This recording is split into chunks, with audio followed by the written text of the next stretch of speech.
In the shadow of ancient pines, Martha and William Foster trudged through ankle-deep snow, their weathered hands clasped together as they had been for 53 years. The brutal mountain winters had grown harder with age, and this one promised to be their last together. Their cabin roof had finally collapsed under the weight of early snowfall, leaving them with nothing but each other and fading hope. As darkness approached and temperatures plummeted, a golden light flickered between distant trees. Impossible, they thought, this deep in the wilderness. Following it like a lifeline, they discovered an old wooden church, untouched by time, with hymns softly drifting through its walls. Could this forgotten sanctuary hold the miracle they needed to survive? The morning light filtered through the frost-covered windows of the Fosters' cabin, casting long shadows across the worn pine floor. Martha stood at the sink, her arthritis-riddled hands working methodically to wash the breakfast dishes. 53 years of marriage had established routines as familiar as breathing. Through the window she watched William chopping wood, his once broad shoulders now hunched with age, each swing of the axe slower than it would have been even 5 years ago. On the shelf above the sink sat William's service medal, tarnished but still proud.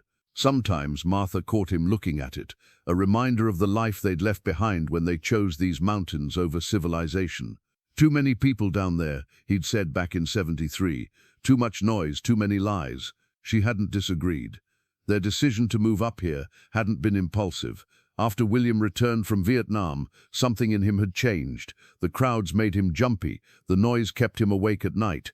They'd started with weekend camping trips, then longer stays, until finally purchasing this remote plot of land that nobody else wanted. Martha dried her hands on the dishcloth and winced as pain shot through her knuckles. The medicine she'd made from wild herbs helped, but not as much as it used to. Nothing worked quite as well anymore. Outside, William set down his axe and leaned against the chopping block, breathing heavily. Martha watched him press his hand to his chest, a gesture that had become more frequent these past months. His heart wasn't what it used to be. Neither was hers. "You've done enough for today," she called through the open window. William looked up, his weathered face breaking into the smile that still, after all these years, made her heart flutter. "Just catching my breath, Marty," he replied, using the nickname only he was allowed. "Got a few more logs to split before the storm comes." The storm. Martha glanced at the darkening sky to the north. According to William's weather radio, their one concession to modern technology, this one would be early and fierce, just what they didn't need with their supplies already running low. Their nearest neighbor, old Clyde Peterson, had passed last winter. The Henderson family that lived 7 miles east had moved to Arizona after Mrs. Henderson's cancer diagnosis. That left the Thompsons nearly 15 miles away, too far to reach if trouble came, and trouble was coming. Martha felt it in her bones. William made his way back inside, stamping snow from his boots. "Roof won't last another heavy snow," he said, voicing what they both already knew. "Those patches I put up in September are holding, but barely." Martha nodded, pouring him a cup of the pine needle tea she'd prepared. Good for vitamin C and the cough that had plagued him since October. Their cabin had stood for 30 years, built by William's hands with help from neighbors long gone.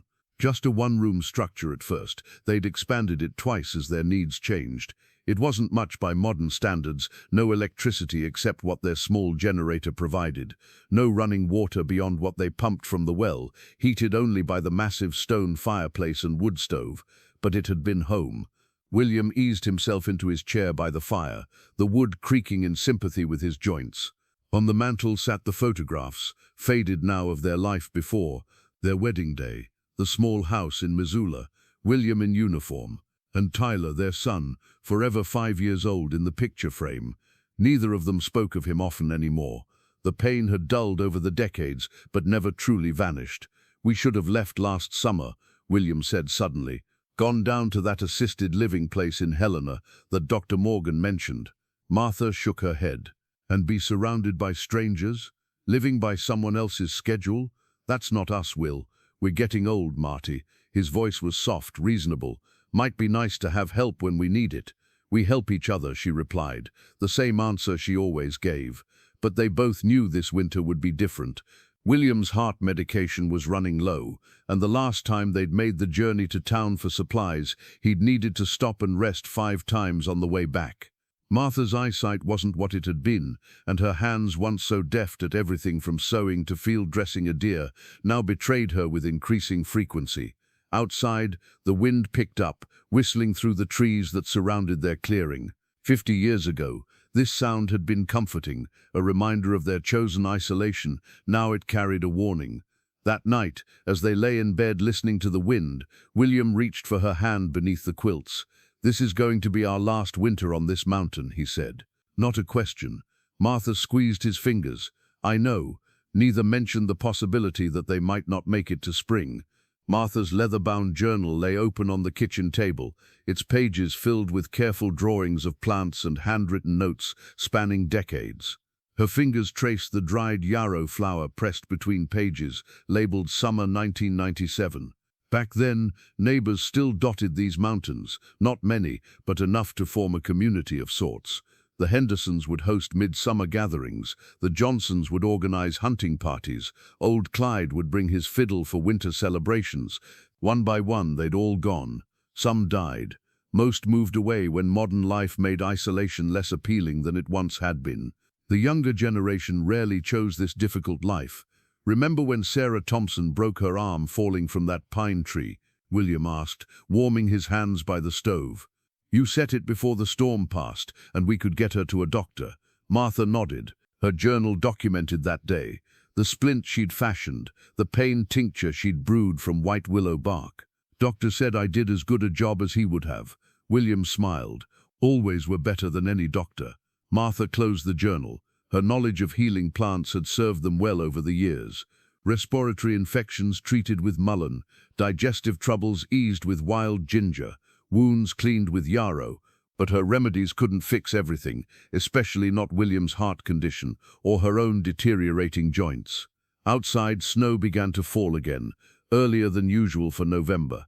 Martha watched it through the window, anxiety churning in her stomach. Each year, winter seemed to arrive sooner and last longer, or perhaps it was just that their bodies found it harder to endure the cold. "Mail carrier won't make it up here if this keeps up," William observed, his voice deliberately casual. They both knew what that meant. No heart medication refill until the roads cleared. The generator sputtered and died in the afternoon, plunging them into silence. William spent 2 hours in the shed, trying to revive it before returning, frost clinging to his beard, shoulders slumped in defeat. "Parts are too old," he reported. "Need to get new ones from town." Martha nodded, lighting kerosene lamps as darkness fell. They'd lived without electricity for most of their marriage. This was nothing new, yet somehow this time felt different, like the mountain itself was telling them their time here was coming to an end. That night, they ate venison stew by lamplight, the fire crackling in the hearth. Their conversations had grown shorter over the years, not for lack of love, but because after decades together, they often knew each other's thoughts without speaking. "I've been thinking," William said finally, setting down his spoon. "Maybe we could try reaching the Thompsons tomorrow, see if they'd let us stay until spring." The suggestion hung in the air. In 53 years of marriage, they had never asked for help. Their independence was a point of pride, but pride wouldn't keep them alive through what promised to be a brutal winter. 15 miles is a long way in this weather," Martha replied carefully, "and we don't know if they've already headed south for the season." William nodded, absently rubbing his left arm, another habit that worried Martha. The pain was coming more frequently now. "We could try for town," she suggested. "Stay at that motel near the pharmacy until spring." 3 days' walk in good conditions, William reminded her, longer in snow, and we'd need to carry supplies. They fell silent, the unspoken truth settling between them. They might not be strong enough to make either journey. Later, Martha added a new entry to her journal, not about plants this time, but a simple list of options, each less appealing than the last. Stay and hope their supplies lasted. Try for the Thompsons. Attempt the longer journey to town. She closed the book without reaching a conclusion. A crack like a gunshot startled them awake before dawn. William was on his feet immediately, decades of military training still present in his instincts. But there was no intruder, just the weight of accumulated snow finally breaking through the weakened roof beams. By first light, nearly a quarter of their ceiling had collapsed, snow piling onto their bed where they'd been sleeping just moments before. The temperature inside the cabin plummeted as they worked together to cover the hole with a tarp, their breath visible in the freezing air. They stood in the center of their home, surveying the damage, 5 decades of memories suddenly vulnerable to the elements. "This is our last chance, Marty," William said quietly, his arm around her shoulders. "We leave now while we still can, or we might not leave at all." Martha looked at the cabin around them, at the life they'd built together. Then she reached for their emergency packs, already prepared for this moment, though neither had wanted to acknowledge it would come.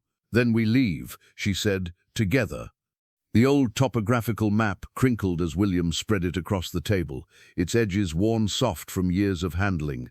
Faded pencil marks traced routes they'd explored over the decades, hunting trails, fishing spots, the location of the best huckleberry patches.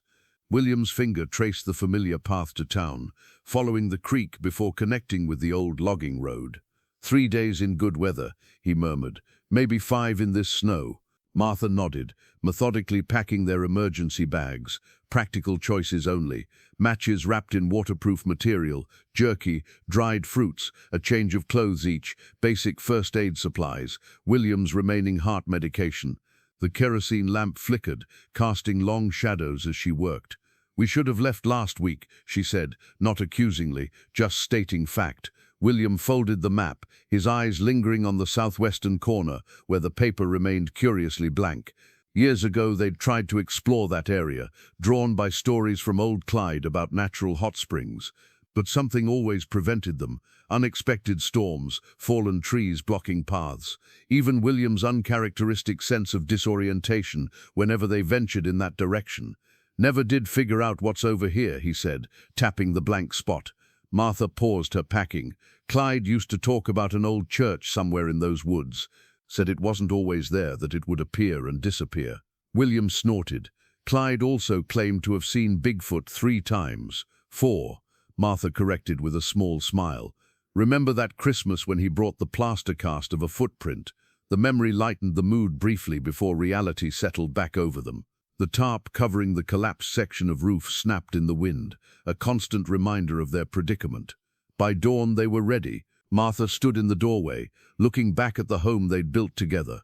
The handmade table where they'd shared thousands of meals, the rocking chair where she'd nursed William through pneumonia 12 years ago, the shelf holding the few books they'd read aloud to each other on countless winter evenings.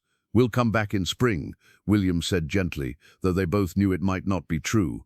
Martha nodded, allowing herself one tear before squaring her shoulders. "Spring," she agreed. They locked the door, a futile gesture this deep in the wilderness, but a symbolic one. Then, leaning on walking sticks cut from sturdy pine, they began their journey.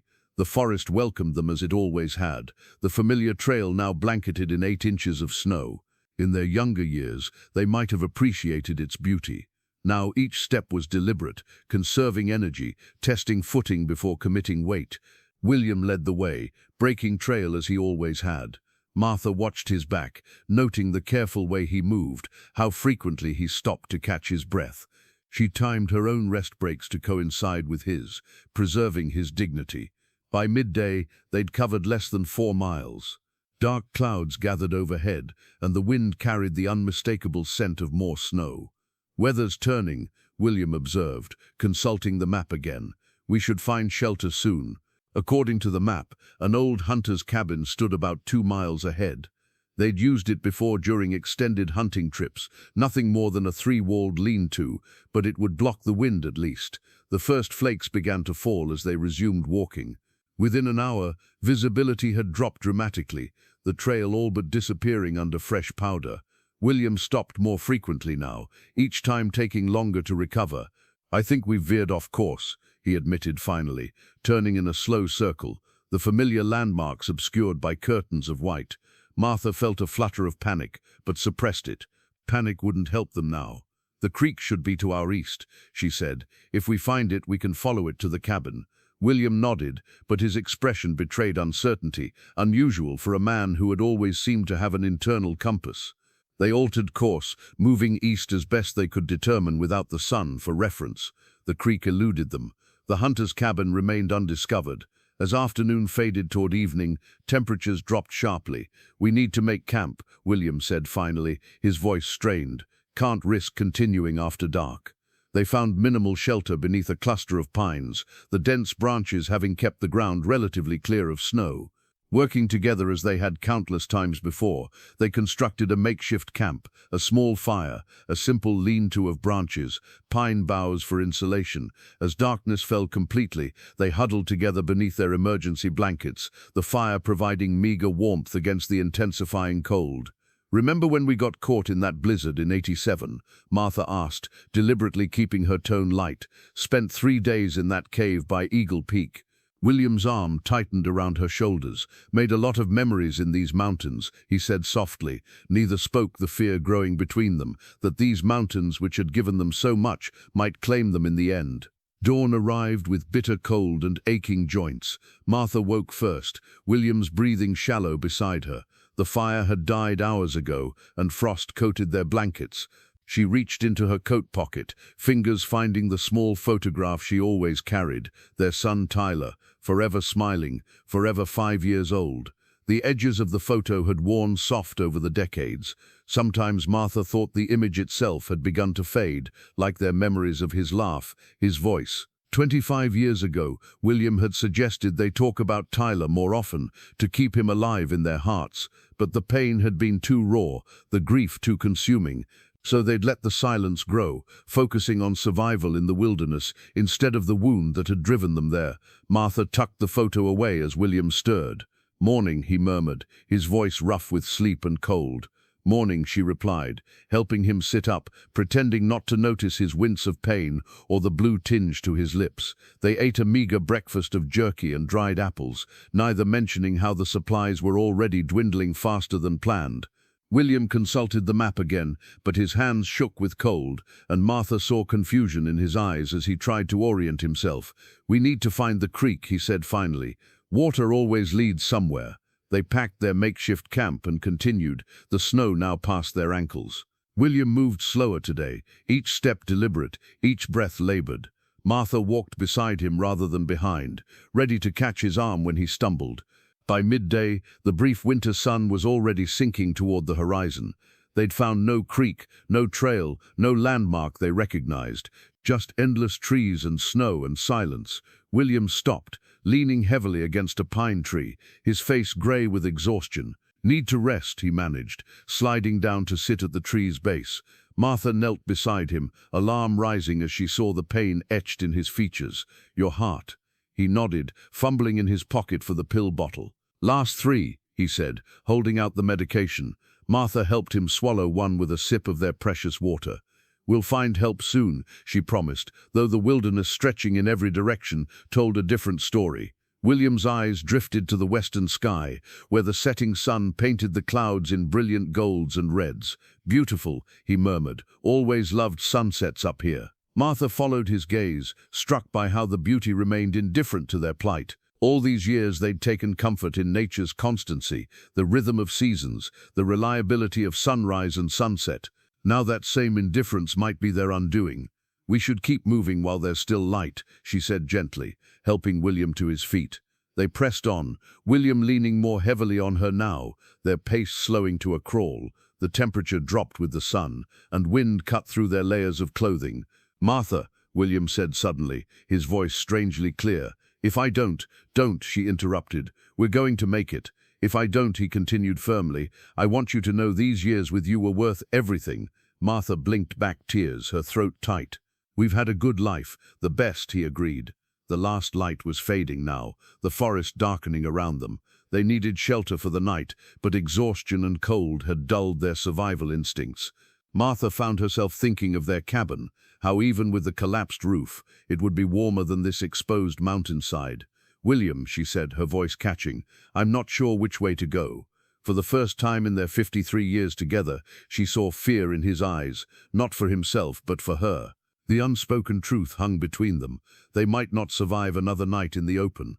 Martha closed her eyes, something she hadn't done in decades rising to her lips. "God," she whispered, "if you're still listening after all this time, we could use some help." William squeezed her hand, joining her impromptu prayer with his silence. When Martha opened her eyes, the forest had darkened further, shadows deepening between the trees. But something caught her attention, a faint golden glow far to the southwest, in the direction of the blank space on their map. "Will," she said, pointing, "do you see that light?" He squinted, then nodded slowly. "Shouldn't be anything out that way." "Exactly," Martha replied, a sudden hope rising in her chest. "Which means it must be someone who can help us." William looked doubtful. "Could be a mirage, or our eyes playing tricks, or it could be our last chance," Martha said firmly. "I vote we follow it." After a moment's hesitation, William nodded. "Lead the way, Marty." With renewed purpose, they turned toward the mysterious light, each step carrying them deeper into the unmapped portion of the wilderness, as darkness fell completely around them. The golden light grew stronger as they stumbled forward, their shadows stretching long behind them. Snow had begun falling again, thick flakes swirling in the bitter wind. Martha supported William's weight, his breathing increasingly labored, his steps faltering.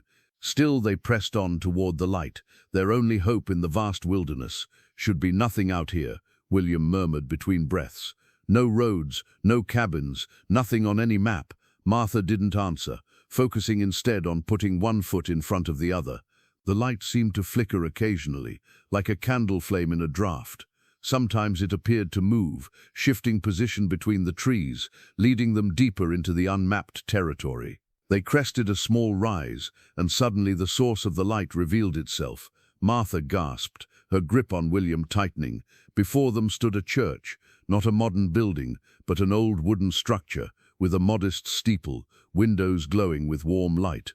It appeared to be colonial in design, weathered clapboard siding painted white, though time had worn it to a soft grey. A small cemetery flanked one side, ancient headstones leaning at odd angles beneath a blanket of snow. "Impossible," William whispered. Martha could only nod in agreement. They'd explored these mountains for 30 years. There should be no church here, especially not one that looked at least 2 centuries old. Yet there it stood, as solid as the ground beneath their feet, light spilling from its windows onto the pristine snow. And now that they were closer, Martha could hear something carried on the wind, the faint sound of singing. Hymns, perhaps, though no distinct words were discernible. "Could be a historical site," William suggested weakly. "Something preserved." "No road," Martha pointed out. "No power lines." Indeed, nothing indicated how the church could be accessed, maintained, or illuminated. It simply existed, incongruous in the wilderness. They approached cautiously, their survival instincts still sharp despite their exhaustion. As they drew nearer, details emerged, the hand-forged hinges on the heavy wooden door, the clear craftsmanship of another era, the stained glass windows depicting biblical scenes. Snow lay undisturbed on the path leading to the entrance, as if no one had approached or left the building recently, despite the lights and singing from within. William stumbled on the steps leading to the church door, nearly falling. Martha caught him, alarmed by the coldness of his skin, the bluish tint of his lips. "We need to get inside," she said urgently, past caring whether the church was real, imagined, or something in between.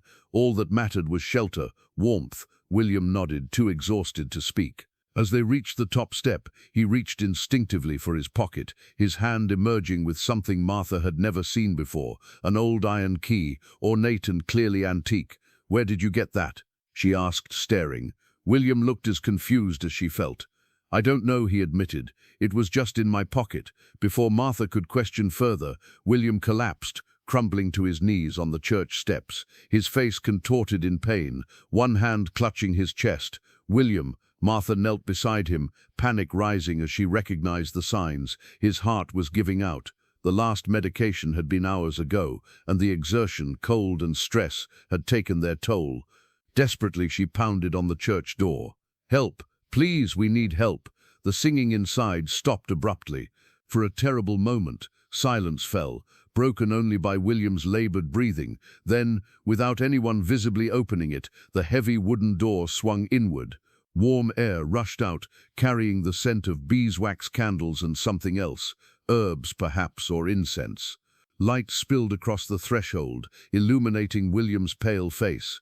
Martha didn't hesitate. "Please," she called into the church, "my husband needs help." For a moment the interior remained obscured by the contrast between the bright light inside and the darkness where they knelt. Then a figure appeared in the doorway, tall, elderly, dressed in simple black clothing reminiscent of a pastor's attire from a bygone era. "Martha and William Foster," the man said, his voice gentle but firm, as if he'd been expecting them.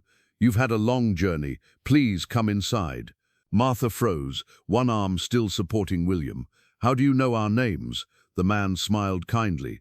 "All who find this place are known to us. Now quickly, your husband needs care."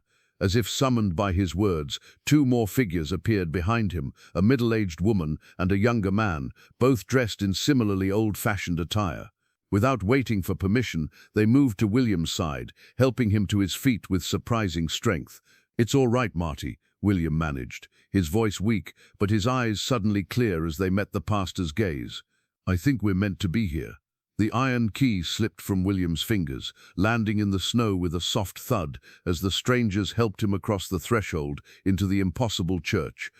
Warmth enveloped Martha as she stepped into the church, like walking into summer after the bitter mountain winter. The interior should have matched the modest exterior, but instead opened into a space that seemed impossibly large, vaulted ceilings soaring overhead, wooden pews gleaming with generations of polish, stained glass windows casting colorful patterns across the stone floor, candles burned in wall sconces and chandeliers, their light steady despite the absence of electric fixtures. The strangers guided William to a pew near the altar. The pastor, for that was clearly his role, knelt beside him, placing a weathered hand on William's chest. Martha hurried to her husband's side, watching anxiously as William's labored breathing gradually steadied. "I am Pastor Thomas," the elderly man said, his voice carrying the weight of authority and kindness in equal measure. "You're safe now."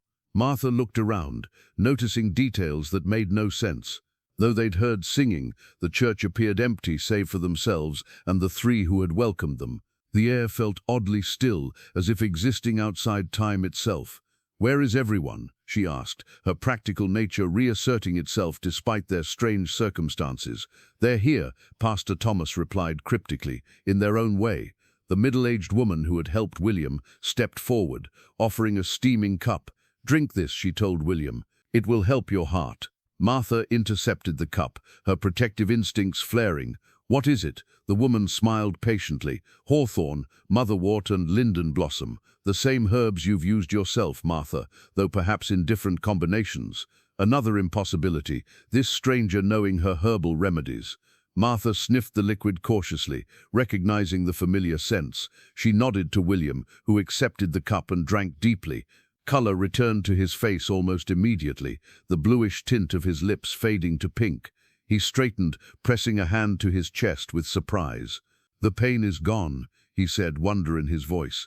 Pastor Thomas nodded, as if this were entirely expected. "You'll find many such mercies within these walls, William. Your journey here was not by chance." "What is this place?" Martha asked, unable to keep the question contained any longer. "There shouldn't be a church out here. Nothing's on the maps, no roads lead here, and this building looks 2 centuries old at least." "All of that is true," the pastor acknowledged. "Yet here we are."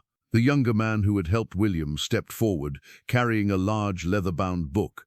He placed it on a wooden lectern near the altar and opened it reverently. "Perhaps you'd like to sign the visitor's book, a tradition for all who find their way to us." Martha approached cautiously, drawn by curiosity. The book's yellowed pages contained signatures dating back centuries, the ink fading on the earliest entries. She traced her finger down the columns of names, stopping abruptly on a familiar one.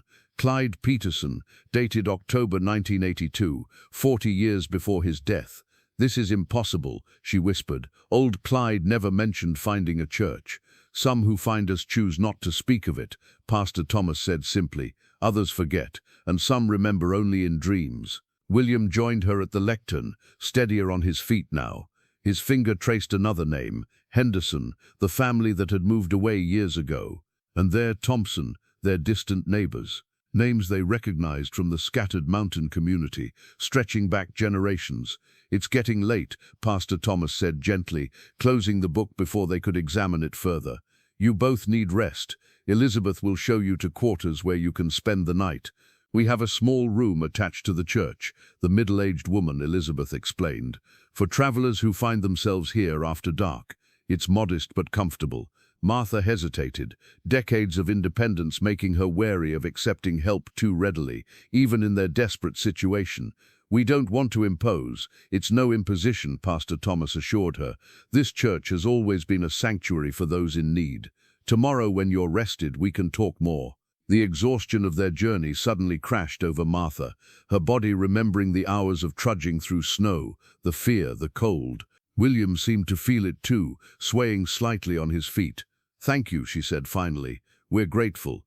Elizabeth led them through a side door into a small but immaculate room with 2 narrow beds, a washstand, and a wood stove already radiating heat. Fresh linens, towels, even clean nightclothes waited on the beds as if they'd been expected. "There's food in the basket," Elizabeth said, indicating a covered wicker container on the small table, "and water in the pitcher. Rest well. Pastor Thomas will speak with you in the morning." When she left, Martha and William stood in silence, trying to process their situation. The room was simple but comfortable, offering more luxury than they'd known in years at their cabin. "None of this makes sense," Martha said finally. "Churches don't just appear in unmapped wilderness. And these people, how did they know us? Our names, my herbal remedies." William sat heavily on one of the beds, running a hand over his face. "I don't know, Marty, but whatever this place is, it saved my life tonight. Maybe that's enough for now." Martha couldn't argue with that. Whatever strange circumstances had brought them here, they were warm, safe, and William's color looked better than it had in months. "Tomorrow," she agreed. "The mystery's temporarily less important than their immediate survival. We'll figure it out tomorrow." Morning arrived with sunlight streaming through the small window, casting golden rectangles across the wooden floor. Martha woke disoriented, momentarily forgetting where they were. The bed beneath her was softer than their cabin cot, the air warmer, the silence different, not the deep quiet of wilderness, but the hushed reverence of a sacred space. William was already up, standing at the window. He turned as she stirred, and Martha gasped. The grey pallor that had marked his features for months was gone. His eyes were clear, his stance straight. He looked 10 years younger. "Will?" she questioned, pushing herself up. Even her own joints felt less painful. The arthritis that had plagued her for years somehow muted. "I slept through the night," he said wonderingly. "No chest pain, no trouble breathing." He touched his chest. "I feel better." Martha joined him at the window, looking out at the church grounds. In daylight, the impossibility of the place was even more apparent. Gardens flourished, despite the snow blanketing the surrounding forest. Fruit trees heavy with ripe apples stood alongside plots of vegetables, tomatoes, beans, herbs, all thriving in what should have been the dead of winter. A knock at their door preceded Elizabeth, carrying a tray of breakfast, fresh bread, preserved fruit, hot tea. "Pastor Thomas would like to show you around after you've eaten," she said, setting down the tray. If she noticed their astonishment at the gardens, she gave no indication. They ate hungrily, the food more satisfying than anything they'd tasted in years. Afterward, they found clean clothes laid out, not their own trail-worn garments, but simple, sturdy attire that fit perfectly. Pastor Thomas waited in the main sanctuary, a massive Bible open before him on the pulpit. Sunlight streamed through the stained glass, illuminating dust motes dancing in the air. He closed the book as they approached, his weathered face breaking into a smile. "You look rested," he observed. "And you, William, the heart troubles you." "Gone," William admitted. "I don't understand it." The pastor nodded, unsurprised. "Many find healing here. Come, walk with me." He led them outside, where the contrast between the winter forest and the thriving church grounds was even more striking. The snow stopped in a perfect line at the property's edge, as if an invisible barrier held winter at bay. "This is impossible," Martha murmured, touching a ripe tomato on the vine. "Perhaps by the laws of nature as commonly understood," Pastor Thomas acknowledged. "But there are deeper laws at work in this place." William stooped to examine the soil. "It's warm," he said with surprise, "like summer earth." "The church provides what is needed," Pastor Thomas said simply. "Food, shelter, healing. It has done so for centuries." They continued walking, passing a well that bubbled with clear water and a small orchard heavy with fruit. At the property's edge, Pastor Thomas stopped, gesturing to the snowy forest beyond. "Many have found this sanctuary over the years. Some stay briefly, others longer. A few remain permanently, becoming part of the church itself." Part of the church? Martha questioned. The pastor smiled enigmatically. You'll understand in time. For now, know that you're welcome here as long as you need. When they returned to the sanctuary, another visitor had arrived, a young woman, exhausted and frostbitten, being tended by Elizabeth. The woman looked up fearfully as they entered, relaxing only when Pastor Thomas approached her with gentle words. See, the pastor said quietly to Martha and William, the church calls to those in need. After the woman was settled in another small room off the sanctuary, Pastor Thomas invited William and Martha to join him near the altar. He opened the ancient Bible again, revealing marginal notes written in dozens of different hands spanning centuries. Each pastor adds their observations, he explained. Prophecies, guidance, wisdom passed down through generations. William leaned closer, studying the faded ink. Some of these dates go back to the 1700s. Pastor Thomas nodded. The church has stood a long time, though not always in this location. What do you mean? Martha asked sharply. The church moves, Pastor Thomas said simply. It appears where it's needed most. Martha exchanged a glance with William, skepticism warring with the evidence of their own eyes. A moving church, impossible gardens, miraculous healing. None of it made sense, yet all of it was happening around them. Why us? William asked finally. Why did it appear to us? Pastor Thomas closed the Bible gently. That, he said, is something you'll discover for yourselves. Days at the church blended together in a strange timelessness. William spent hours with Pastor Thomas, absorbing the older man's gentle wisdom, helping with small repairs around the sanctuary. Martha found herself drawn to Elizabeth and the gardens, her knowledge of herbs complementing the other woman's skills. The young woman who had arrived after them, Sarah, they learned, recovered quickly and then vanished one morning without farewell. When Martha mentioned this to Elizabeth, the woman merely smiled. She found what she needed. On their 5th morning, William woke Martha early. Come, he said, excitement in his voice. Pastor Thomas wants to show us something. They followed the pastor to the bell tower, climbing narrow wooden stairs that spiraled upward. At the top, a massive bronze bell hung silent, its surface etched with symbols Martha didn't recognize.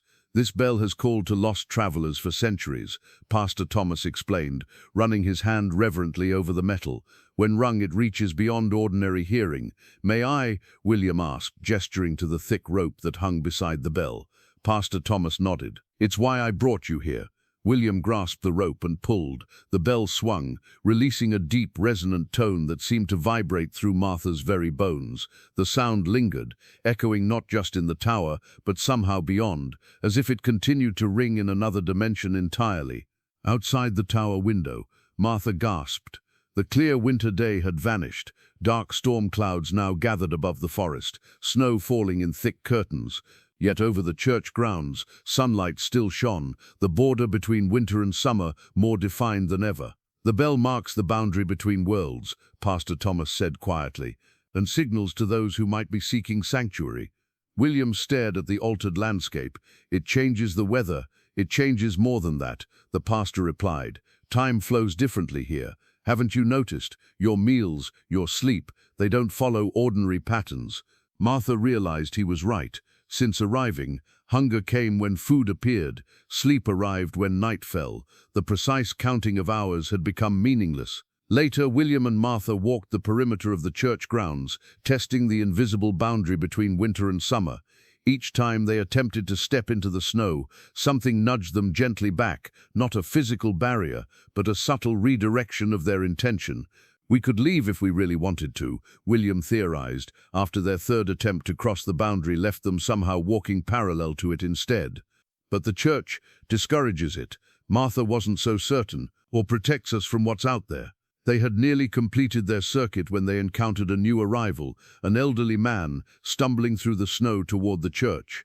His clothing was modern, his pack high-tech, a stark contrast to the timeless quality of the church and its caretakers. "Hello," William called, waving to the stranger. The man looked up, relief flooding his face. "Oh, thank God," he gasped.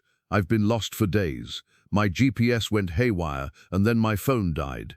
He reached the boundary, crossing it without the hesitation that had prevented William and Martha from leaving. "Is there a road nearby? A town?" Before they could answer, Pastor Thomas appeared beside them, seeming to materialize from the air itself. "Welcome, Mr. Jensen," he said, using the stranger's name though it hadn't been offered. "You've had a difficult journey." The newcomer's eyes widened. "How did you? All who find this place are known to us," Pastor Thomas said, the same words he'd spoken to Martha and William upon their arrival. "Come inside, rest, eat." As the pastor led the confused man toward the church, Martha turned to William. "We need answers, Will. Real ones." William nodded, his expression troubled.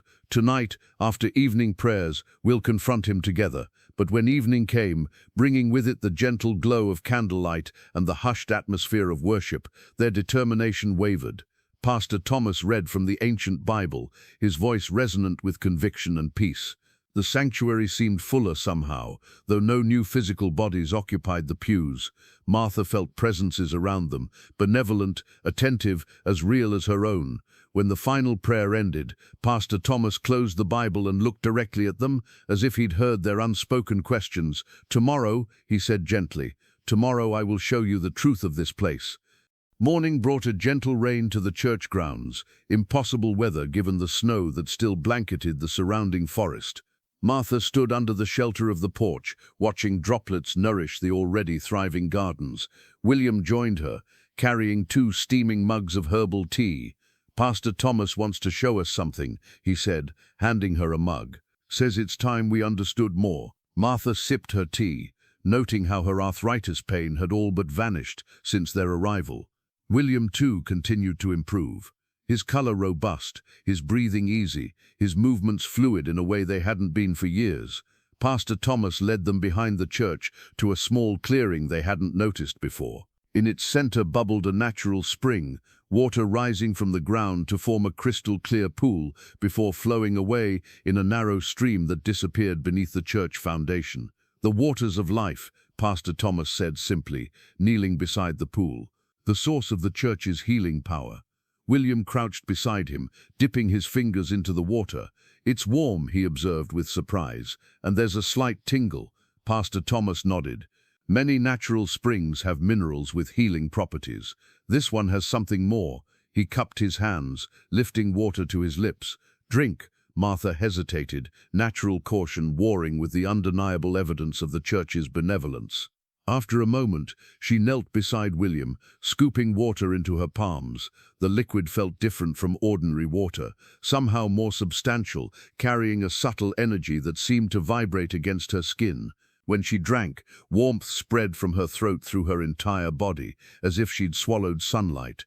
"What is it?" she gasped, feeling decades of accumulated aches and pains melting away. "Life itself," Pastor Thomas replied, "concentrated, purified, made manifest." William stared at his hands, flexing fingers that had been stiff with age.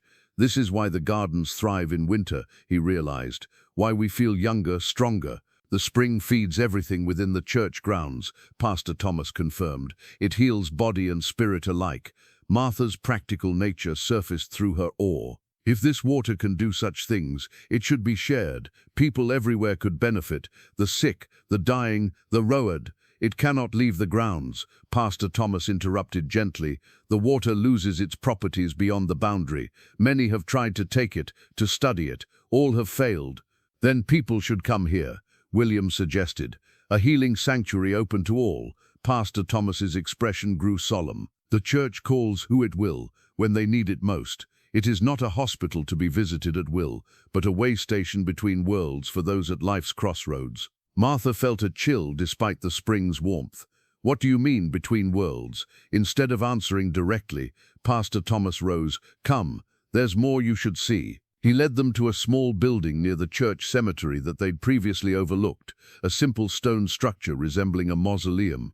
Inside, shelves lined the walls, filled with hundreds of glass bottles, each containing water from the spring. "For those who pass through," Pastor Thomas explained, "a final gift when they leave, to ease their transition." "Transition to what?" William asked. Again, the pastor avoided a direct answer. "Some return to the world they came from. Others move on to what awaits beyond." Martha studied the bottles, understanding dawning. "This isn't just a church, is it? It's some kind of gateway." Pastor Thomas smiled sadly. "You're beginning to see." That evening, Martha found William sitting alone in the sanctuary, lost in thought. "We need to decide what to do," she said, settling beside him. "Do we stay? Try to leave? This place is miraculous, but not natural," William finished. "I've been thinking the same." Martha took his hand. "Pastor Thomas speaks of transitions, of moving on." "I'm not sure I'm ready to move on, Will." William squeezed her fingers. "Neither am I, but I'm not sure we have much choice anymore."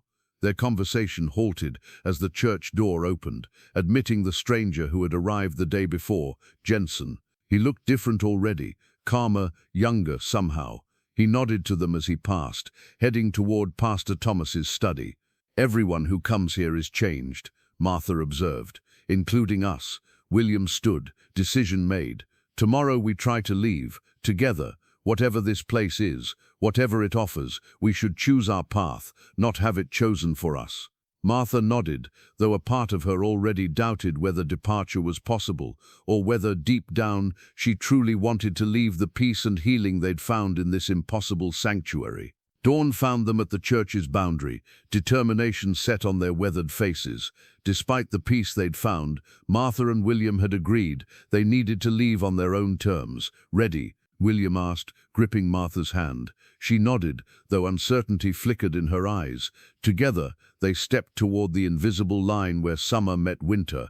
This time, no gentle redirection occurred. Instead, as they crossed the threshold, bitter cold slammed into them with physical force. The snow beyond the boundary was deeper than they remembered, the temperature far below freezing. Within seconds, their breath clouded, fingers numbing despite their gloves. William faltered, his face paling as his chest tightened. Martha felt her joints seize, arthritis pain returning with vengeful intensity. They stumbled back into the church grounds, gasping as warmth enveloped them once more. "The healing stays within the boundary," William whispered, pressing a hand to his chest. Martha nodded grimly. "We're trapped, not by the church's magic, but by our own bodies." Pastor Thomas found them still standing at the boundary, contemplating their predicament. "You tried to leave," he observed, no judgment in his voice. "Wouldn't you?" Martha challenged. "Being held in a place you don't understand?" "I did try, once," the pastor admitted, "many years ago when I first arrived." This candid answer surprised them. "You weren't always the caretaker here?" William asked. Pastor Thomas smiled sadly. "I was like you, lost in pain. At the end of my journey, the church found me, healed me, gave me purpose." He gestured for them to follow. "Come, there's something you should see." He led them to a small room off the sanctuary they hadn't noticed before. Inside, shelves lined the walls from floor to ceiling, each filled with letters, thousands of them, in envelopes of varying ages and styles. From those who passed through, Pastor Thomas explained, selecting one yellowed envelope. "This one is from 1873. Martha accepted it gingerly, opening it to reveal spidery handwriting on brittle paper. "To those who find themselves at the Church of Sacred Passage, I write this from my home in Boston, 5 years after finding shelter within your walls. The healing I received saved not just my body but my spirit. Though I sometimes wonder if the church was merely a fever dream during my darkest hour, the peace it gave remains real. May it bless you as it did me." William pulled another letter from a different shelf, this one typed on more modern stationery. "Pastor Thomas. It's been 2 years since I left the church. Sometimes I convince myself it couldn't have been real, but then I remember how it felt to be whole again, to be understood completely. The world outside seems harsher now, but I carry the church's light within me." Letter after letter told similar stories, people found by the church at their moment of greatest need, healed and eventually returning to their lives transformed. Some spoke of miracle cures, others of emotional healing. A few mentioned relatives or friends who had moved on rather than returning to their former lives. "The church has existed for centuries," Pastor Thomas explained, appearing to those at life's crossroads. "Some stay briefly, others remain longer. And some never leave?" Martha asked. The pastor nodded. "Those who become part of the church itself, like you," William observed. Pastor Thomas smiled enigmatically. "My transition is not yet complete." As they pondered this cryptic statement, the church bell began to toll, its deep resonance signaling another arrival. Outside, a young couple stumbled through the snow, the woman heavily pregnant, the man supporting her with visible concern. Martha moved instinctively to help, her previous wariness forgotten. The woman's labor had started early, far from any hospital. The church had called them just in time. Hours later, as Martha helped deliver a healthy baby girl in the small infirmary room, she felt something shift within her, a purpose reawakening that she'd thought long dead. Her hands moved with confident skill, knowledge flowing through her, as if she'd been a midwife all her life. "You have a gift for healing," Elizabeth observed, assisting with clean linens and water from the spring. "I used to dream of being a doctor," Martha admitted, before life took a different turn. Later, watching the new parents rest with their infant, Martha found William in the sanctuary, helping Pastor Thomas prepare for evening prayers. "We're needed here," William said simply, seeing her expression. "At least for now." Martha nodded. For the first time since their arrival, the strange church felt not like a trap, but like a calling. Weeks seemed to pass, though Martha had stopped counting days. The young family with the newborn had recovered and departed, vanishing one morning like others before them. New visitors came and went, a lost hiker with a broken leg, an elderly woman whose car had broken down miles from anywhere, a young man fleeing some unnamed trauma.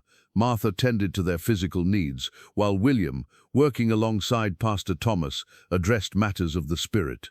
They had fallen into roles that felt strangely predestined, as if their entire lives had been preparation for this work. One afternoon, Martha was dusting the sanctuary when she noticed something odd about the stained glass window behind the altar. Earlier that day, it had depicted the traditional scene of Jesus healing the sick. Now it showed a young boy playing by a lake, a scene achingly familiar. She approached slowly, heart pounding. The boy in the glass had Tyler's face, their son, forever 5 years old, forever lost to them. As she stared, the scene shifted again, showing the accident that had taken him. The frozen lake, the cracking ice, William diving into the frigid water too late. "You see it too," William's voice came from behind her. He stood in the doorway, face pale, eyes fixed on the window. Martha nodded, unable to speak past the lump in her throat. "It changes for everyone," Pastor Thomas said, appearing beside William. "The window reflects what lies deepest in your hearts, joy or sorrow, triumph or regret." William approached slowly, standing beside Martha.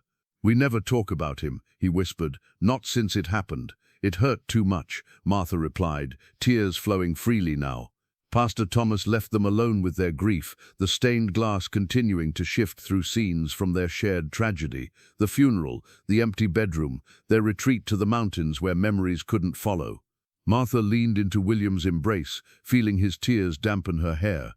"I couldn't save him," William said, the confession 3 decades overdue. "I was right there, and I couldn't save him." "It wasn't your fault," Martha whispered. "I never blamed you, not for a moment." "I blamed myself enough for both of us," he replied. "That's why we left everything behind, isn't it? So I wouldn't have to face it every day." Martha had no answer. He was right. Their isolation had been escape as much as sanctuary.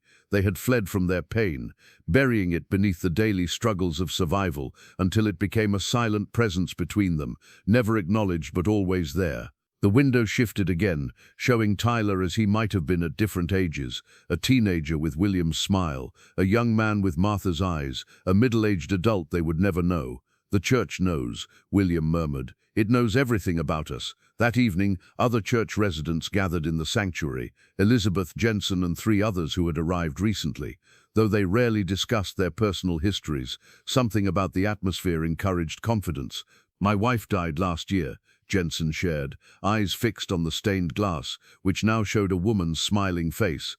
"I was hiking to scatter her ashes when I got lost in the storm." A woman named Rebecca spoke of losing her home to foreclosure, of having nowhere to turn. The youngest among them, barely 20, admitted to contemplating suicide before the church appeared on his lonely road. "The church finds those at crossroads," Pastor Thomas confirmed. "Physical, emotional, spiritual moments when the path forward is unclear." "But why?" Martha asked. "What is the purpose of all this?" Pastor Thomas smiled gently. "Healing comes in many forms. Sometimes the body must mend before the spirit can. Sometimes it's the reverse." William stared at the window, which had returned to its biblical scene. "Our son," he said softly. "The church knew about Tyler." "How?" "The church knows what is needed for healing," Pastor Thomas replied. Your grief has defined you for 30 years, shaped every decision, every day since you lost him. Until you face it together, you cannot truly move forward. Martha felt something shift within her, a loosening of a knot that had been tied around her heart for decades. Is that why we're here? To finally grieve? That, Pastor Thomas said, and perhaps something more. The church rarely calls without purpose. Later, alone in their room, Martha and William spoke of Tyler for the first time in years. Memories long suppressed, finally given voice. They cried together, laughed together, the burden of silence finally lifted from their shoulders. Morning sunlight streamed through the window of their small room as Martha arranged wildflowers in a ceramic vase. William had gone to help Pastor Thomas with repairs to the bell tower, leaving her alone with her thoughts. Their conversation about Tyler had continued late into the night. Memories shared, tears shed, a lifetime of suppressed grief finally acknowledged. A soft knock interrupted her reverie. Elizabeth stood in the doorway, holding a small wooden box. "Pastor Thomas thought you might want this," she said, placing it on the table. It was found in the church archives. After Elizabeth left, Martha examined the box, handcrafted maple with intricate carvings along its edges. Opening it revealed an antique music box mechanism. She wound the small key and lifted the lid.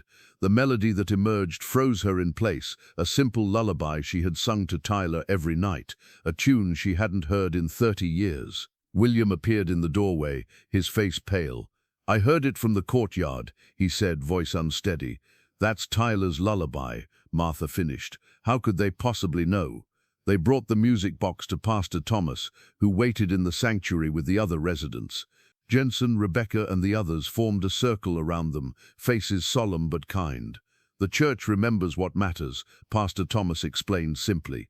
"It exists in a place where memories have substance, where the past and present intermingle." "That's impossible," Martha protested, though her certainty had eroded with each inexplicable event. Pastor Thomas smiled gently. "Consider where you are, Martha. A church that appears and disappears, gardens that thrive in winter, healing that defies medical science. Are memories really so much harder to accept?" As the music box played its haunting melody, Martha felt something shift in the sanctuary's atmosphere. The air seemed to thicken, the light taking on a golden quality. Around them, the other residents closed their eyes, their expressions peaceful. "What's happening?" William whispered. "A healing circle," Pastor Thomas explained, "something the church offers to those in deep need." Rebecca spoke, her eyes still closed. "I see him, your boy, by the lake before the accident. He's laughing." Jensen nodded. "Blue jacket, knit hat with a red pom-pom," Martha gasped. They had never described Tyler to these strangers, never mentioned his clothing that day. "How?" William demanded. "We're conduits," the young man explained. "The church lets us see through the veil sometimes, to help others find peace." "The veil?" Martha questioned. Pastor Thomas's expression grew solemn. "Between worlds, Martha, between life and what comes after." The music box's melody continued, filling the sanctuary. Martha felt a presence, not physical, but undeniable, a familiar warmth she hadn't felt since holding her son. "He never left you," Elizabeth said softly. "Not really. He's been waiting." "Waiting for what?" William asked, voice breaking. "For you to be ready," Pastor Thomas replied. "To heal, to forgive yourselves, to move forward, whether in this world or the next." The implications of his words hung in the air. Martha exchanged a glance with William, understanding dawning between them. "This place," she said slowly, "it's not just a church, is it? It exists between life and death." Pastor Thomas nodded. "For those at the crossroads, some find us when their physical journey is ending, others when their spiritual journey requires guidance. The church appears to those who need its particular sanctuary." "And us?" William asked. "We were dying in that snowstorm, weren't we?" "Your bodies were," Pastor Thomas acknowledged, "but the church offered another path." Later, alone in the garden, Martha and William tried to process what they'd learned. The music box sat between them on the stone bench, silent now but its message lingering. "Do you believe it?" Martha asked finally. "That Tyler is somehow here?" William touched the music box gently. "I don't know what to believe anymore, but I felt something in that sanctuary. A presence." "Me too," Martha admitted. "If this place really exists between worlds," William said carefully, "then we have a choice to make." Pastor Thomas implied as much. Martha nodded, understanding what he couldn't quite say. Stay or go, return to our life or move on. To whatever comes next, William finished, possibly to Tyler. Martha gazed at the thriving garden, the impossible church, the boundary where winter still waited beyond summer's edge. I'm not sure I'm ready to decide. William took her hand. Neither am I, but I think that's why we're here, to become ready, one way or another. The church bell tolled at midnight, waking Martha from a fitful sleep. Something felt different, the air charged with expectation, the moonlight unusually bright through their window. William stirred beside her, equally alert. "Something's happening," he whispered. They dressed quickly and made their way to the sanctuary. The space was transformed. Hundreds of candles illuminated the interior, their flames perfectly still despite the drafts that usually flickered through the old building. Pastor Thomas stood at the altar, dressed in ceremonial robes they hadn't seen before. "You felt the call," he said, unsurprised. "Tonight the veil thins, the church reveals more of itself to those who are ready." Other residents gathered silently, Elizabeth, Jensen, Rebecca, and several others who had arrived in recent days. All wore expressions of solemn anticipation. "What's happening?" Martha asked. "A revelation," Pastor Thomas replied. "Follow me." He led them to the altar, then pressed a hidden mechanism beneath its edge. The heavy stone surface slid sideways with impossible ease, revealing a narrow staircase descending into darkness. Candles ignited spontaneously along the walls as Pastor Thomas started down the steps. The passage led to a circular chamber beneath the church, its walls lined with countless small drawers, like an ancient filing system. A massive stone table occupied the center, its surface covered with a map unlike any Martha had seen. Continents recognizable, but coastlines different, as if showing Earth from another time. "The church's memory," Pastor Thomas explained, gesturing to the drawers. "Every soul who has passed through these walls is recorded here." Martha approached one section of drawers, drawn by some unseen force. Her fingers traced the labels until stopping on one marked Foster. She pulled it open to find a slim folder containing 2 pages, one for William, one for herself. Their life histories were recorded in meticulous detail, including events they had shared with no one. "How is this possible?" she gasped. "The church knows," Pastor Thomas said simply.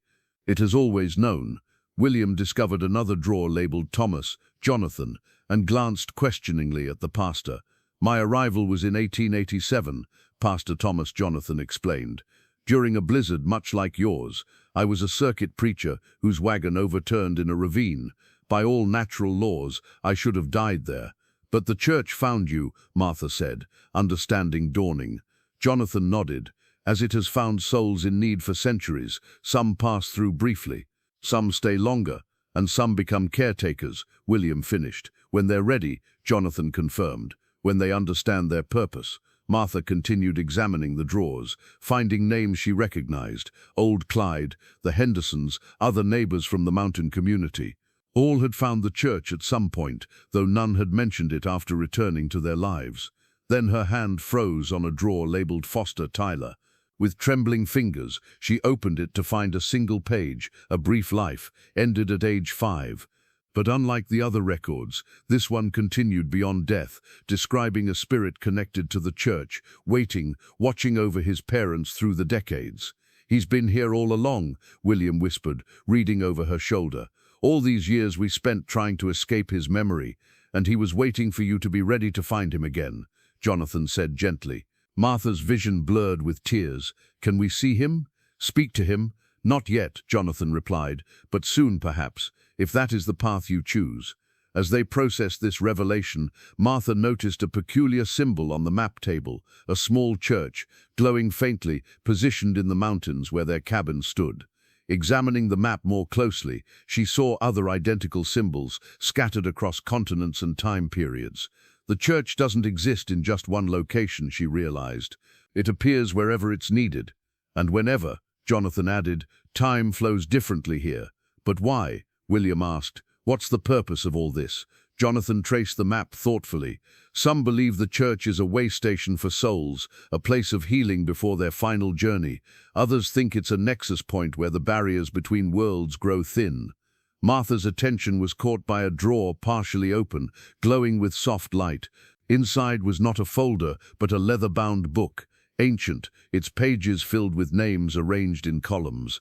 Unlike the individual records, this book listed people in pairs and small groups.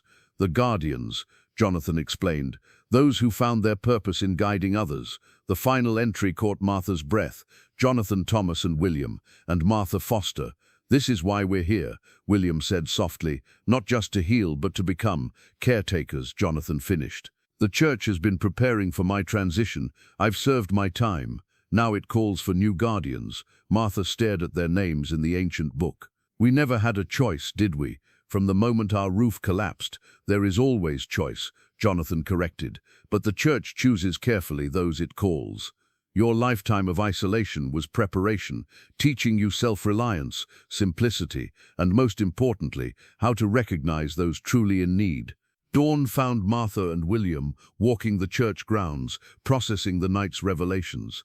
Their conversation circled around the impossible choice before them: become caretakers of the mysterious church, or return to the world they had known. "If we stay," William reasoned, "we might see Tyler again, but we'd be leaving our old life behind completely," Martha countered. "Is that what we really want?" "What life, Marty? A collapsed cabin? Dwindling supplies? Hearts and joints that fail a little more each day?" William's voice held no bitterness, only clarity. "We were at the end of that path. The church offered us another.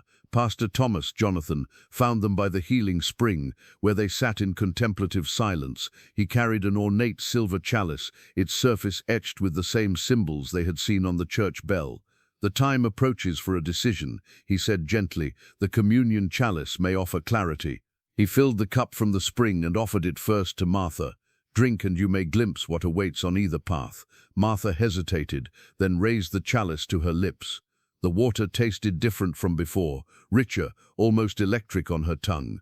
Warmth spread through her body, followed by a cascade of visions. She saw herself and William returning to their mountain cabin, somehow restored. Their remaining years unfolded, peaceful but increasingly difficult as age took its toll. She witnessed their eventual passing, separate and alone as winter claimed first one, then the other.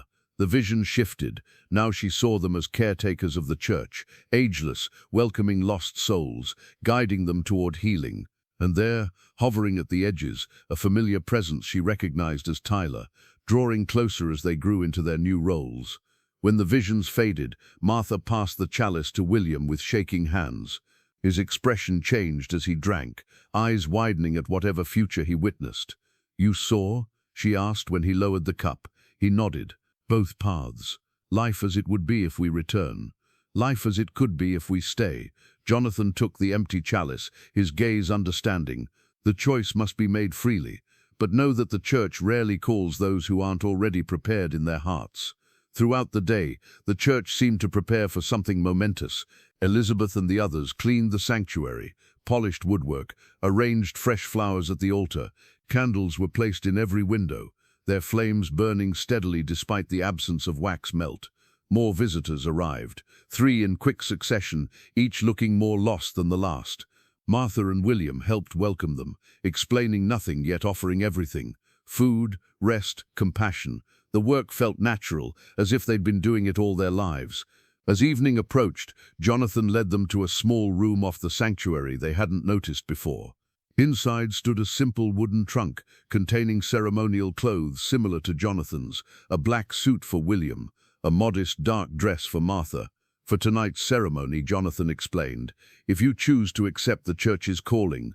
Left alone to change, Martha ran her fingers over the fabric, old-fashioned yet timeless, like the church itself. "Are we ready for this?" she whispered.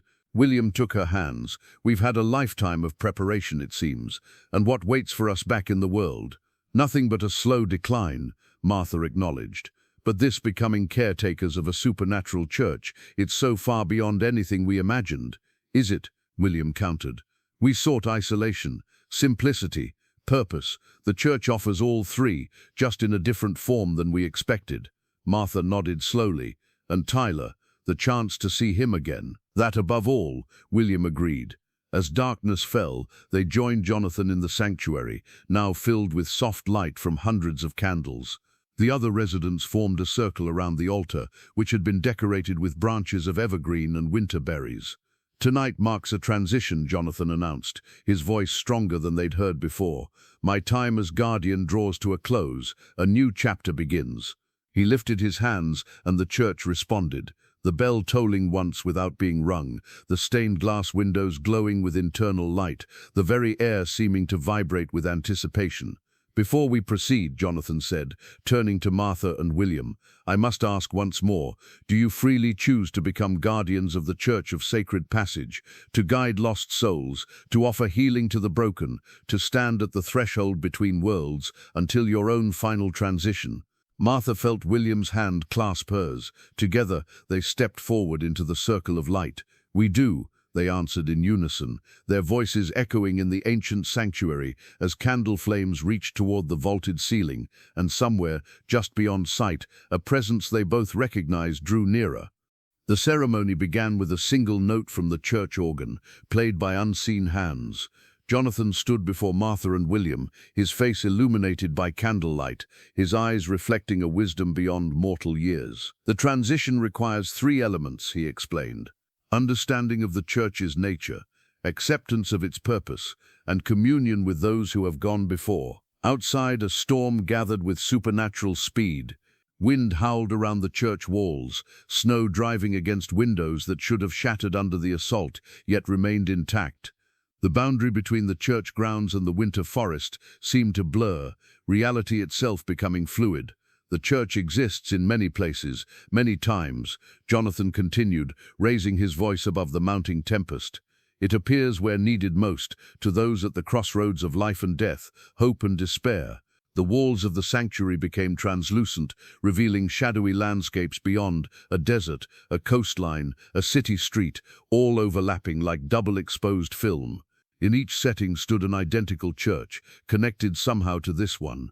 "When guardians complete their service," Jonathan said, "the church relocates, seeking new souls in need. My time ends tonight, yours begins, if you are willing."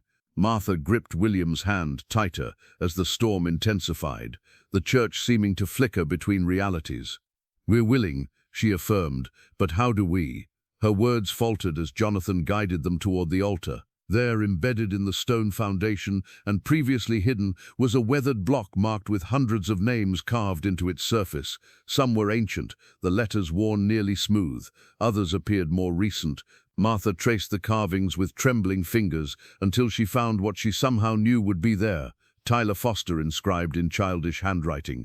"He's here," she whispered, tears flowing freely. "He's really here." William knelt beside her, his finger finding their son's name. "All this time, not just his memory," Jonathan explained gently, "his essence, his spirit has been connected to the church since his passing, waiting for you both. Why couldn't we see him before?" William asked, voice breaking. "The veil thins only at certain times," Jonathan replied. "During transitions, when the church prepares to move between realities, like now." As if summoned by his words, the air before the altar shimmered. A form took shape, not fully corporeal, but unmistakable, a young boy with Martha's eyes and William's smile, forever 5 years old, yet somehow ageless. "Tyler," Martha breathed, reaching out before pulling back, afraid he would vanish if touched. The boy's spirit smiled, a gesture so familiar it physically hurt. Though no words came from his translucent form, his presence conveyed everything: recognition, love, forgiveness. "He's been waiting," Jonathan confirmed. Spirits of children often remain connected to those they love, especially when their departure was sudden. As guardians, you would work alongside him, guiding others as he has waited to guide you. The church shuddered as the storm reached fever pitch. Rafters creaked, windows rattled, the very foundation seemed to shift beneath their feet. "The church prepares for relocation," Jonathan explained urgently. "Your decision must come now. Stay as guardians, working alongside Tyler's spirit and those who came before, or return to your former lives, with only memory to sustain you." Martha looked from Tyler's spirit to William, seeing in his eyes the same certainty she felt. 30 years they'd lived half alive, running from grief. Now the chance to serve alongside their son's spirit offered purpose beyond anything they'd imagined. "We stay," William said firmly. "We become guardians." Jonathan nodded, relief evident in his aged face. Then it is time for my transition and your beginning. He removed a simple wooden cross from around his neck and divided it, somehow breaking it into 3 equal pieces without tools. One he pressed into Martha's palm, one into William's. The third he held toward Tyler's spirit, who reached out a translucent hand to accept it. The trinity of guardianship, Jonathan explained. Mind, body, spirit. Together you will guide the lost, heal the broken, prepare the transitioning. The storm reached its climax, the church vibrating like a tuning fork struck by lightning. Tyler's spirit grew more distinct, his features clearer as Jonathan began to fade. "My service ends," the old pastor said, his form becoming translucent. "Yours begins. The church has chosen wisely." Martha reached for Tyler's spirit with her free hand, expecting her fingers to pass through his form. Instead, she felt warmth, not solid flesh, but undeniably real. William joined their connected hands, forming a circle with their son, as Jonathan faded completely, and the foundation stone beneath them began to glow with otherworldly light. The foundation stone's glow intensified, illuminating the entire sanctuary with golden light. The storm outside reached impossible ferocity, yet inside remained perfectly still, a pocket of serenity amid chaos. Martha, William, and Tyler's spirit remained connected in their circle as the church began its transformation.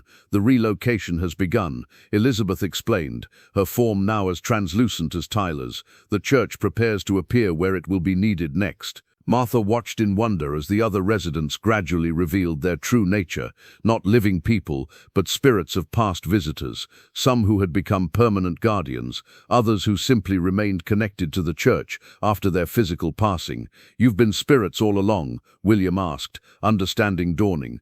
Jensen nodded. "Some of us, others like you, were physical beings at the crossroads. The church gathers both, the living in need of transition, the spiritual in need of purpose." Pastor Thomas reappeared, though different now, younger, more ethereal, his corporeal form shed like an outgrown garment. He approached Martha and William with a small wooden box. "Before the church completes its relocation," he said, "you must accept your final gift and responsibility." Inside the box lay something unexpected, not a relic or token, but a simple seed.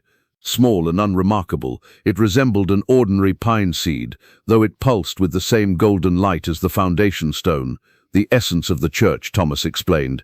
"When planted, it grows into a sanctuary for those in need, a beacon across realities." Martha accepted the seed, feeling its warmth against her palm. "What do we do with it?" "Plant it where you're meant to be," Thomas replied. "The church will know." The walls of the sanctuary became increasingly transparent, the overlapping landscapes beyond shifting more rapidly. Martha could see mountains, forests, deserts, oceans, all possible destinations for the church's next manifestation. "Will we go with it?" William asked, "or stay behind?" "That depends on your choice," Thomas said. "New guardians sometimes return briefly to the physical world to complete unfinished business. Others transition immediately to their new existence." Martha looked at Tyler's spirit, still holding their hands. Though he couldn't speak, his intention was clear. He wanted them to return, if only briefly. "We need to go back," she realized, "to our mountain. One last time." William nodded in agreement. "To plant the seed, to close that chapter properly. Then that is your path," Thomas said with approval. "When you're ready for full transition, the seed will bloom and the church will welcome you home." The sanctuary walls had nearly disappeared now, reality blurring around them. The other residents, spirits, gathered in a circle, their forms merging with the golden light. "It's time," Elizabeth said gently. "The church relocates now. Your journey begins." Martha felt Tyler's spirit begin to withdraw, his form fading back into the light. She instinctively tightened her grip, panic rising. "We'll lose him again," she whispered to William. Thomas shook his head, not lost, waiting. "Plant the seed, complete your transition, and you'll be reunited permanently." Tyler's spirit smiled reassuringly, though it broke Martha's heart to feel his presence withdrawing. One last squeeze of their hands, one last smile, and he merged with the golden light surrounding them. "Remember," Thomas said as his own form began to dissolve, "you are guardians now, even in the physical world. Your purpose has been revealed. Fulfill it, and your family will be whole again." The church trembled one final time, light engulfing everything. Martha clutched the seed in one hand, William's fingers in the other. The sensation that followed defied description, not falling or flying, but somehow both, reality folding around them like origami, space and time becoming meaningless. When the light faded, Martha opened her eyes to find herself lying in snow, William beside her. Above them stretched the familiar canopy of pine trees, around them the wilderness they had called home for 30 years. They were back on their mountain, exactly where they had been when the storm first overtook them, but they were changed. The seed pulsed warmly in Martha's palm. Their bodies, though physically returned to the world, maintained the healing from the church. No pain, no weakness, a vitality that defied their years. William sat up, surveying their surroundings. Was it real? Did it happen? Martha opened her hand, revealing the glowing seed. As real as this, we need to plant it, William said, helping her to her feet. But where? Martha turned slowly, feeling a gentle tug from the seed, a directional pull she couldn't explain. It knows, she said. The church knows where it belongs. Hand in hand, they began walking through the familiar forest, changed travelers returning to a journey they had started decades ago. Not lost this time, but finally, truly found. 1 year later, spring blossomed on the mountain. Where once stood William and Martha's weather-beaten cabin, now rose a small chapel, its simple architecture reminiscent of the church that had appeared to them in the wilderness. The seed, planted in their garden plot, had grown with impossible speed, not into a tree, but into this sanctuary of polished wood and stone, its windows catching the morning light. Martha stood in the doorway, a leather-bound book in her hands. Inside, its blank pages waited for signatures, a new visitor's book for a new beginning. William approached from the path that now led from the main road, more accessible than their once isolated homestead had been. "They're coming," he said, nodding toward the trail where two figures made their way slowly upward, a middle-aged woman supporting an elderly man. Martha smiled. Right on time. Their physical appearances hadn't changed much in the year since their experience. Their bodies maintained the healing received in the original church, though they understood this was temporary, a grace period to fulfill their purpose before their final transition. The cabin had been restored when they returned, just as Martha had seen in her vision from the communion chalice. Inside they had found supplies, tools, everything needed to begin their guardianship. The seed, planted at winter's end, had sprouted as spring arrived, growing daily until the chapel stood completed with the summer solstice. Word spread in the mountain community, whispers of healing at the foster place, of wisdom and comfort offered to travelers. Those in need somehow found their way, just as Martha and William had found the original church in their moment of desperation. The approaching couple reached the clearing. The woman, Susan, Martha had learned from a dream the previous night, helped her father to the chapel steps. "We heard you might be able to help," Susan said hesitantly. "Dad's cancer. The doctors have done all they can." Martha welcomed them inside, where William had prepared tea infused with herbs from their garden, ordinary plants that now carried extraordinary properties when grown in soil surrounding the chapel. As the old man drank, color returned to his pallid cheeks. "What is this place?" he asked, glancing around the simple sanctuary where candles burned without melting and stained glass cast impossible patterns of light. "A way station," William explained gently, "for those at life's crossroads." Later, after Susan and her father had been settled in the small guest room, once William and Martha's bedroom, now transformed for visitors, Martha stood in the chapel alone, or not quite alone. Though invisible to ordinary visitors, she could now perceive the spiritual presences that gathered in quiet moments. Tyler, most familiar among them, but also Elizabeth, Jensen, Thomas, and others from the original church. "They'll stay 3 days," she said softly to the presence she felt beside her. "The father will find healing, though not the kind his daughter expects." Tyler's spirit didn't respond in words, but Martha felt his understanding. The old man would transition peacefully, without pain, while his daughter would find the strength to continue without him. The chapel would serve its purpose for both. William joined her, carrying a small carved box that hadn't existed the day before. It had appeared on their altar that morning, another gift from beyond the veil. Inside lay 2 simple wooden crosses, identical to the one Pastor Thomas had divided among them at the original church. "It's nearly time," William said quietly, lifting one of the crosses. Martha nodded. Their year of physical guardianship was drawing to a close. The seed had grown, the chapel established, new guardians being prepared to take their place. Soon they would complete their own transition, reuniting fully with Tyler and the others who waited beyond the veil. "No regrets?" William asked, taking her hand. Martha shook her head, thinking of the lives they'd touched in the past year, the pain they'd eased, the transitions they'd guided. "None. This was always our purpose, wasn't it? We just didn't know it." Outside, more travelers appeared on the path, a young couple caught in a sudden spring shower, seeking shelter. The chapel responded, its interior warming, candles flickering to greater brightness. "One last welcome," William said with a smile, placing the crosses back in their box for the moment. Their final transition could wait a little longer. For now, there were still those who needed their guidance, their experience, their hard-earned wisdom about the journey between worlds. Martha opened the visitor's book, pen poised to record new names. On the chapel wall, the stained glass window shifted subtly, scenes changing to reflect what the newcomers most needed to see. Beyond the physical world, Tyler's spirit moved to greet them, invisible to the visitors but a constant, comforting presence to his parents. "Welcome," Martha said as the chapel door opened, sunlight and rain entering together. "You've found us just in time."